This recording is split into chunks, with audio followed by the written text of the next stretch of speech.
Seems fair to me.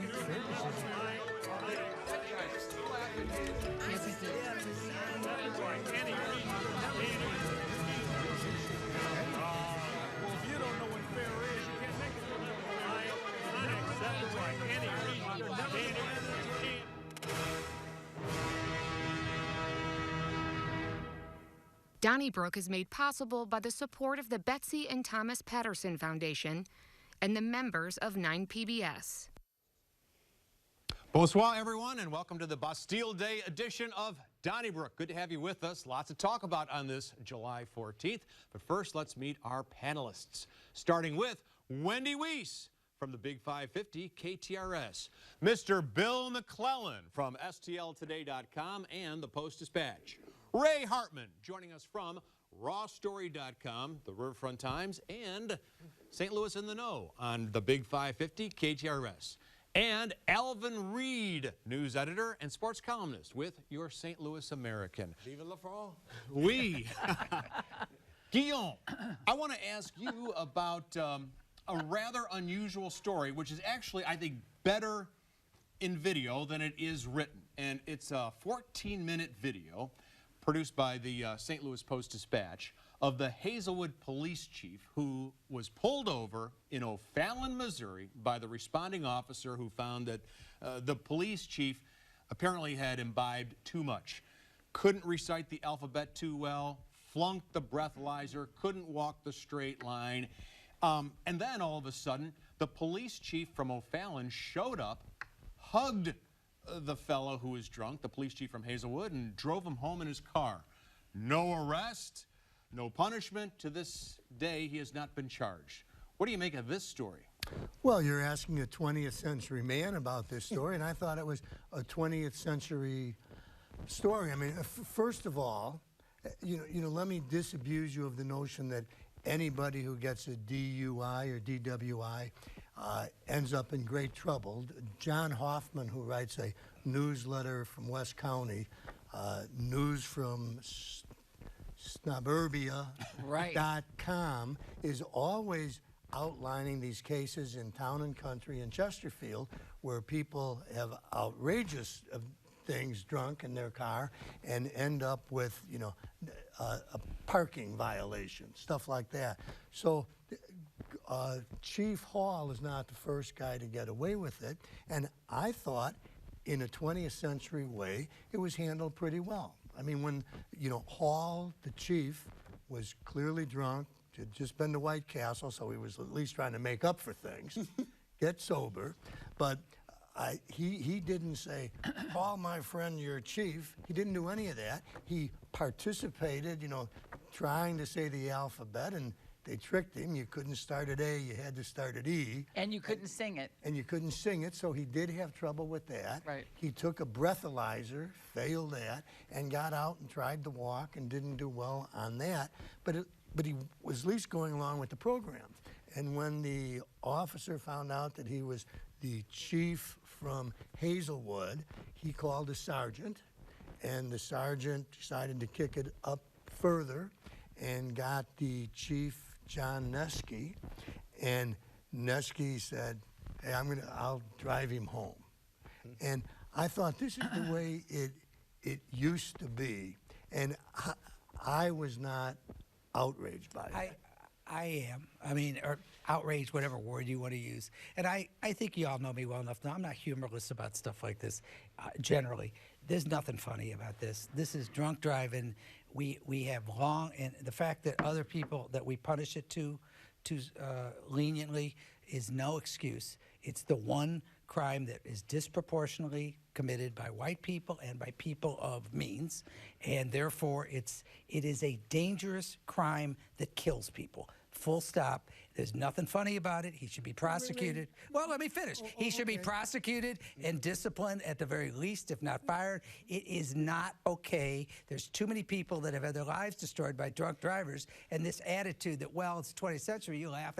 I don't think it's funny. I'm sorry. I don't think it's funny. I can be funny and serious at the same time. One, these are police officers. These are the law enforcement people. Okay, now we've got our situation with St. Charles and the prosecutor there, who that developed even further because he's reportedly showing his badge and Tim Lomar. Yeah, Tim Lomar, all that. Right.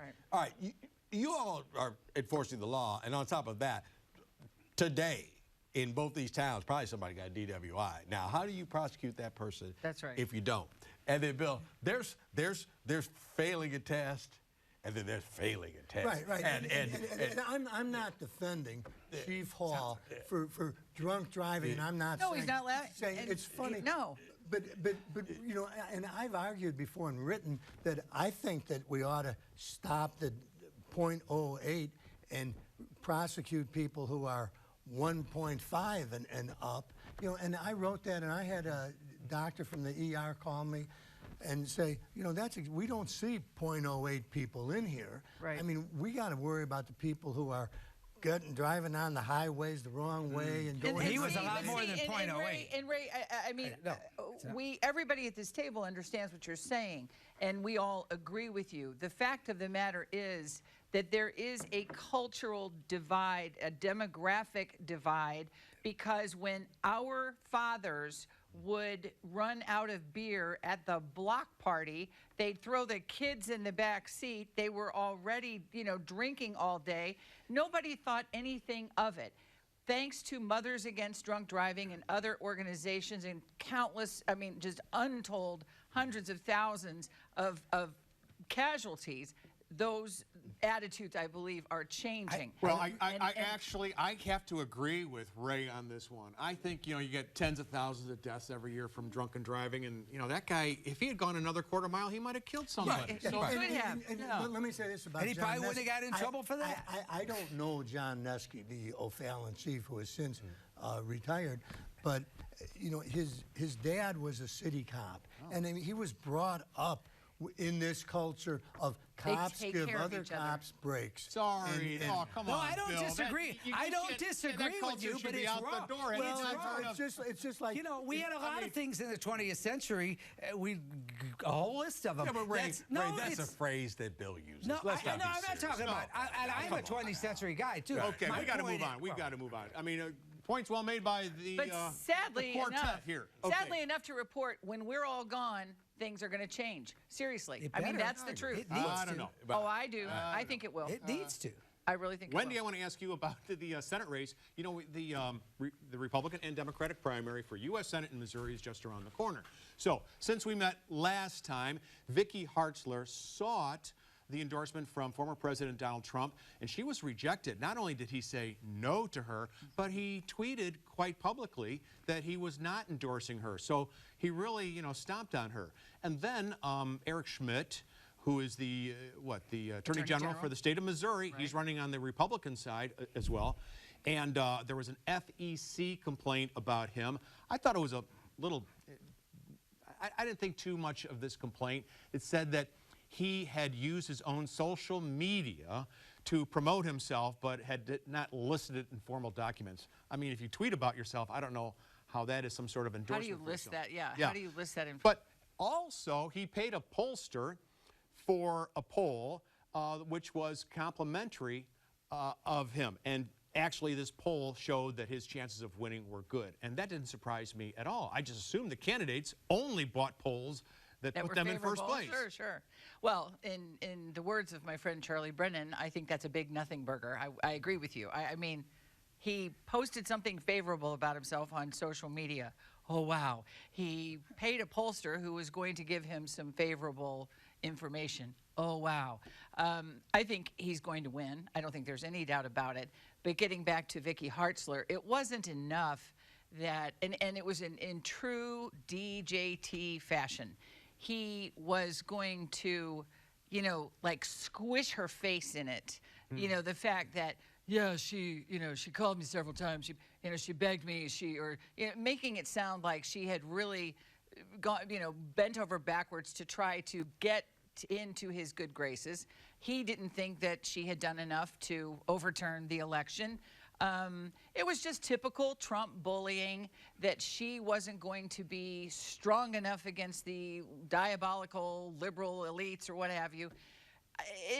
That was typical. Also, I suppose, a nothing burger. Vicky Hartzler's campaign said, you know what? At the end of the day, the only thing we care about is the endorsement. You know, what I thought, Missouri people. what I thought was interesting was, you know, she is Josh Hawley's candidate. Right. He has endorsed her, and he spent 6 years currying favor with Donald Trump, and you know, has been lecturing the rest of us about manly men and how American men. And here is Trump slapping him, really, by doing this as candidate. And how does the manly man respond?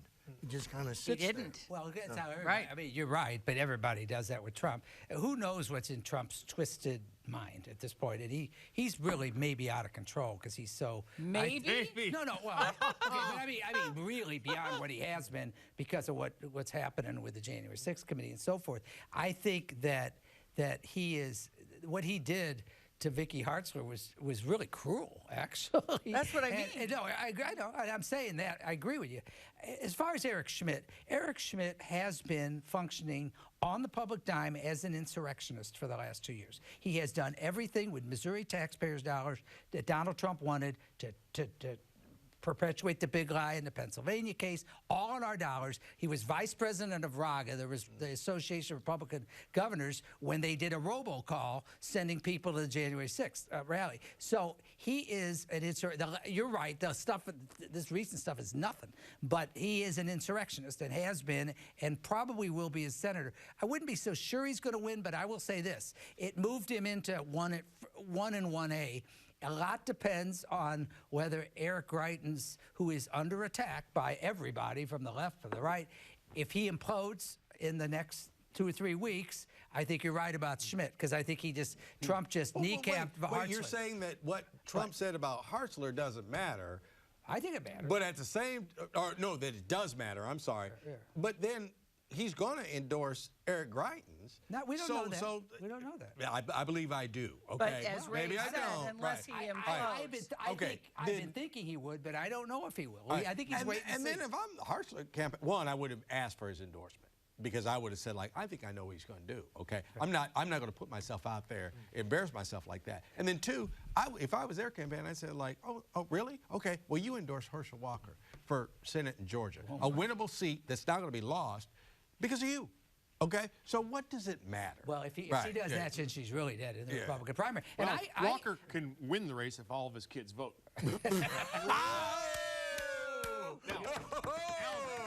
I want to ask enjoy the buffet. Charlie will be here all week. Enjoy the buffet. Wow, That's a good one. I used to admire awesome. him quite a bit. He was a great football player back in the day. Yes, he was. Okay, he's a good football player. Alvin Reid, I want to ask you about something closer to home. There were 2 front-page stories that were anti-Tina Peel in today's Post-Dispatch print edition. In one, she really is holding up progress at Cortex, and Sam Fiorello, who heads up the Cortex Innovation District that includes Microsoft and Boeing, WashU and SLU and Barnes, they're trying to get some things passed, and because St. Louis has this rule that if the local alderperson doesn't sign off on it with a letter, it doesn't go anywhere. So she's mucking up those waters. Meanwhile, there are developers in what was known as Forest Park Southeast, now the Grove, who say, we've got permits, we've been waiting, have to be taken care of, we've been waiting since February, nothing's happening here. What's going on here, and is there a bigger question raised whether there should be aldermanic courtesy in the city of St. Louis? And that is, if you want a project to advance, the local alderperson has to sign off on it. All right. Well, I'm not a big fan of Bill Belichick, coach of the New England Patriots, okay? But he's always had this philosophy, and it has worked for him, where he tells every player that makes a team, do your job, okay? Now, if your job is to make decisions like that, you have to make the decision. And when you ran for office, you had to know that there are going to be some yeses and there are going to be some nos. And you have to determine where you are on it and just make the decision and move on. And tell the developer yes, no, or within 2 weeks, I will tell you yes, no. But all of this, just let it just go downstream, and it's just me and all that. So like, well, then abdicate. Then just do something or whatever, because just do your job. And this is not about Cortex or the Grove or anything. My concern is just decide and let's move on. And I wasn't really clear from the story. Is she saying that is this an attempt at due diligence? Because if that is an important point of development in the city of St. Louis, that you have to also promise that you will send some money in the direction of an underserved area. Do you think that was it? I mean, yeah, I do. You do? Well, Okay, yes. And okay. in full disclosure, I'm doing my column on it for next week, and I've been talking to her. Her view, and by the way, I wish we had more alder people like Tina Peel. She is, besides, she's got an amazing resume, which we don't have to, MIT and Yale. But in addition to that, her view, which I share, is that the SLD, the most alder persons, when you say do your job, they interpret that as job everything out to SLDC or to private pro-development folks to analyze stuff. They do not hold anybody's feet to the fire on any project. Now, I can't speak to everything in every post story, but I will say this. Her view is that SLDC's historic role has been to facilitate development as opposed to evaluate it. That's her words. And she is absolutely right. We need more alder persons who are willing to stand up and make, and a good example is the cortex. Let me interrupt you for a minute, right? All we're asking, and what the story points out, is she's got to give an answer to these people. I mean, it isn't like due diligence or this isn't doing its job. It's we've given our proposals to her, and we haven't heard anything. It's been since February. And that is obviously we need to know what to do. Is very frustrating. And like Alvin said, her complaint that, well, it's only me. I'm the only one. I need help. You know, at least get back to people. Well, that's true. She's got to respond to those phone calls. I mean, you can't wait for months waiting for a phone call if that's the person who decides the project. But it is true. I mean, she's overseeing development in Cortex, Forest Park Southeast, and the Central West End, and that's where like 90% of the development is. And that's why I want that job. That's why I want to get elected there, because you know what? Oh, yeah. We will make some decisions. I'm bringing Subway in, and we'll be here from noon to 3, but here's and we're going to decide. The problem is, just as Bob Clark of Clayco told you and Wendy last week on Next Up, which was a fantastic interview, by the way, guys. Great. The developers don't know what the rules are in St. Louis. They don't know how it works.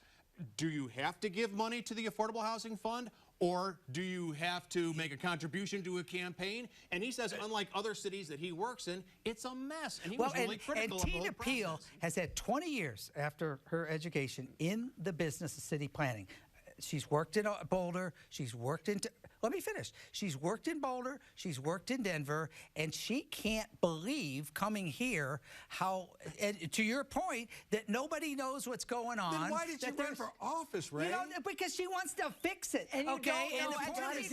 To be fair, though, you keep talking about in many cases, you don't know until you're part of the machine. No, I disagree with that. You cannot take Jacob Barker's one-sided story and make that conclusion. I'm never going to run for office. But if I did, my side would basically say yes, no. I'm going to be the yes or no person, and I'm going to decide. And after 4 years, if you want to throw me out of here, then throw me out, and I'll get a real job. That's exactly and I don't care where you went to college or what your knowledge is. When you run for office, you make decisions and get the job done. According to the story, some of the developers, I was struck by the fact, and I'm sure you guys were as well, some of these developers were given misinformation about Park Central and Forest Park Southeast, and I thought, oh my God, you know, it's not just a city-county situation. We can't even get our neighborhoods straight. You're right about that. I mean, that says a lot. You're right about that. But, and as far as the Cortex project, which is what we ought to be talking about, it's about some of the wealthiest and politically powerful. No, she can get back to him and say, no. She has. We're not doing it. You're mixing the stories up. The story. No. I read them, okay? You look at the two stories. The two stories. Tell her. The second one no, or tell them yes. That's one of the stories. The other story had nothing to do with that. She's been plenty communicative with Cortex. Cortex, she's not telling them what they want to hear. And on the second story, which is the one based on the Zoom call the other day that Cortex had, that I happened to see, Cortex wants what Cortex always gets, which is they think that despite the fact that they have all this resources, they are entitled to a tip. No. She has. It ain't happening. She has. Let's move on. Maybe bring this topic up on another day because we've got lots to talk about, including Ray. If we haven't heard enough from you already, we're going to hear some more right now. And that is Manchester, City of Manchester, wants to annex about 1,400 acres of unincorporated St. Louis County that includes 6,500 residents and some prime retail locations that will, provide sales taxes for the City of Manchester. That's how it works around here. In his weekly press conference on Wednesday morning, County Executive Sam Page spent the entire time saying it's a bad idea because, among other things, Manchester, or unincorporated St. Louis County, is getting very good police and public safety protection at a very good price. Where do you stand on this? Gee, and vote for Sam Page. I mean, no, I think that it's a nice campaign ad to make that point. I don't think any of us have many facts about the specifics of this. First of all, but if the City of Manchester is comfortable with the ability of their police force and they would like to do it, I think they don't need to be lectured by Sam Page. Shouldn't it be up to the residents of the unincorporated St. Louis County whether they want to become part of Manchester? Well, I think so, or sure. Are you like Russia going into Ukraine? No, I'm saying fine. I don't have. I said we don't have the facts.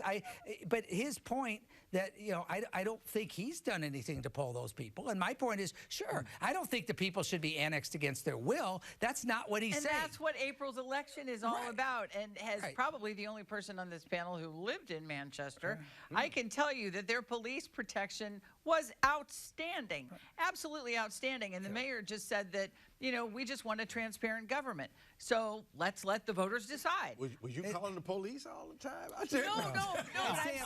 I'm saying we lived on a residential, in a residential area. So Karen, what were your complaints?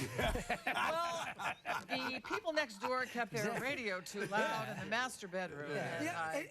Sam Page, no, seriously. And he'd like to change the subject because talk about that election with the whistleblower measure coming up and all the stuff he doesn't want to talk about. Annexed Beecham Park.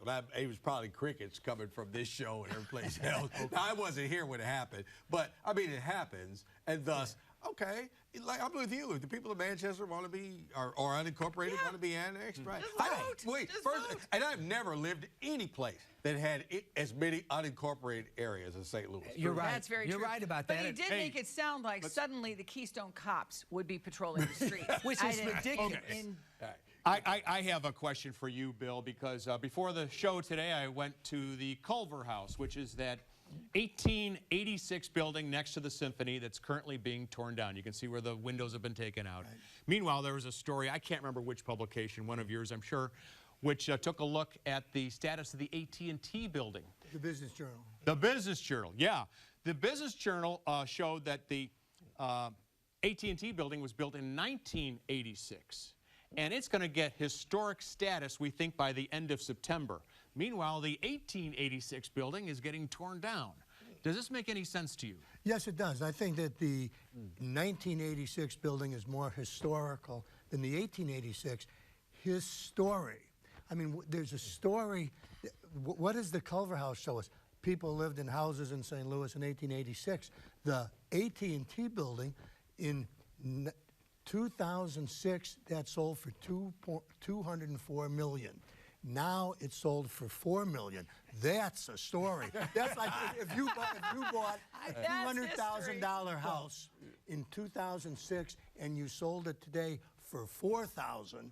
That's a story, and it goes to the neighborhood. Bill's right. The downtown, the problems of downtown St. Louis. I think it is historical. It's a historic testament to arrogance and civic malpractice that I was part of the argument back in the 80s where they tore down the title guarantee, the Booter title guarantee and international building and built the fabulous Gateway Mall in this place. And this is one of the monuments to stupidity. I will say the difference in these two stories is the 1886 building, which seems to be, I would argue, is somewhat precious, is being torn down. No one's talking about tearing down the 1986 building. They're just trying to get some stupid tax credits. I do not think they should get them, and I do not think it should be listed seriously, but I agree with Bill's analysis. At least. Well, it's just saying that because it's new, it isn't historical. It's almost like saying the Titanic wasn't really historical because it only made one cruise.